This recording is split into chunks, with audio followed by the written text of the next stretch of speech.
Congress high command కర్ణాటకలో ఎందుకు మెత్తగా వ్యవహరిస్తోంది? సీఎం కుర్చీ కోసం డీకే శివకుమార్ ఇండైరెక్ట్ గా సెటైర్లు, వార్నింగ్లు ఇస్తున్నా ఎందుకు గట్టిగా మా నిర్ణయం ఇదే అని ఎందుకు చెప్పలేకపోతోంది? అసలే దేశమంతా దిగజారిన తమ పట్టు మరింతగా పడిపోతుందనా? ఓవైపు తనకు 2.5 ఏళ్ల తర్వాత సీఎం పదవి అప్పగిస్తామని హైకమాండ్ హామీ ఇచ్చిందని డీకే ఇండైరెక్ట్ గా చెబుతుంటే దాన్ని ఎందుకు ఖండించలేకపోతోంది? ఇదంతా డీకే గేమ్ ప్లానా లేక అసలు ఇదంతా కూడా కర్ణాటకలోని సమస్యలను డైవర్ట్ చేసేందుకు ఆడుతున్న పొలిటికల్ గేమా?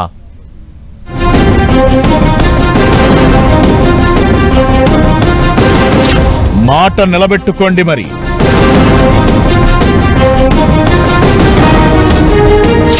కర్ణాటకలో కిస్సా కుర్సీ కా గేమ్.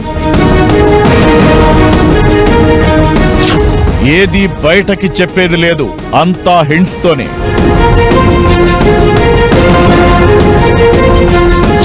హైకమాండే ఫైనల్ మాట అంటారు, మళ్లీ మొదలెడతారు. మాటకు ఉన్న శక్తి ప్రపంచ శక్తి అంటూ స్కెప్టిక్ మెసేజ్. కర్ణాటకలో ముఖ్యమంత్రి పదవి కోసం ఆరాటపడుతున్నారంటూ పేరుపడిన డీకే తీరు ఇది. మాటకి ఉన్న పవర్ వరల్డ్ పవర్ అంటూ ఓపెన్ సీక్రెట్ కి ఓ కోడ్ భాషలాగా ట్వీట్ పెట్టారాయన. గతంలో తనకి 2.5 ఏళ్లు సీఎం పదవి ఆఫర్ ఇచ్చారు కాబట్టి ఇప్పుడు ఆ మాటనే నిలబెట్టుకోవాలని కాంగ్రెస్ హైకమాండ్ కి సందేశం పంపారంటున్నారు. మరోవైపు ఢిల్లీ నుంచి సీఎం సిద్ధరామయ్యతో పాటు డీకే శివకుమార్ కి కూడా పిలుపు అందింది. అయితే డీకే మాత్రం తనకి ఓ ఫంక్షన్ ఉంది, ముంబై పోతున్నానంటూ చెప్పుకొచ్చారు. ಪಡೆ ಕಾರ್ಯಕ್ರಮ ಇದೆ. ನಾನು ಇಲ್ಲೇ ಇರ್ತೀನಿ. ಇವತ್ತು ಮುಂಬೈಯಲ್ಲಿ ನನಗೊಂದು ಖಾಸಗಿ ಕಾರ್ಯಕ್ರಮ ಇದೆ. ಹೋಗ್ಬಿಟ್ಟು ಈಗ ಸಾಯಂಕಾಲ ಹೋಗಿ ರಾತ್ರಿ ವಾಪಸ್. ఈ నేపథ్యంలో కాంగ్రెస్ అధిష్టానం కర్ణాటక విషయంలో పలు ఆప్షన్లను పరిశీలిస్తోంది. కొద్ది రోజులుగా ఇక్కడ జరుగుతున్న రాజకీయ డ్రామాపై అధిష్టానం సీరియస్ గా ఉందని చెబుతున్నారు.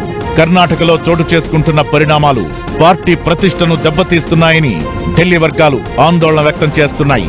ముఖ్యంగా సిద్ధు, డీకేఎస్ వర్గాలు తమ స్థానాలను పటిష్టం చేసుకోవడం కోసం చేస్తున్న ప్రయత్నాలు, ఎమ్మెల్యేలు తరచూ ఢిల్లీకి రావడం ఇబ్బందికరంగా మారిందంటున్నారు. ఈ నేపథ్యంలో అధిష్టానం త్వరలో జరిగే భేటీలో ప్రధాన ఎజెండా ఇరువురు నేతలను తమ వర్గాలను అదుపులో ఉంచుకోవాలని ఆదేశించబోతున్నట్టు తెలుస్తోంది. పార్టీ ప్రతిష్టకు నష్టం కలిగించొద్దని, ఓపెన్ గా స్టేట్మెంట్స్ ఇవ్వొద్దని హైకమాండ్ చెబుతోంది. ఏఐసీసీ ప్రెసిడెంట్ ఖర్గే ఇప్పటికే ఈ దిశగా సంకేతాలు పంపారు.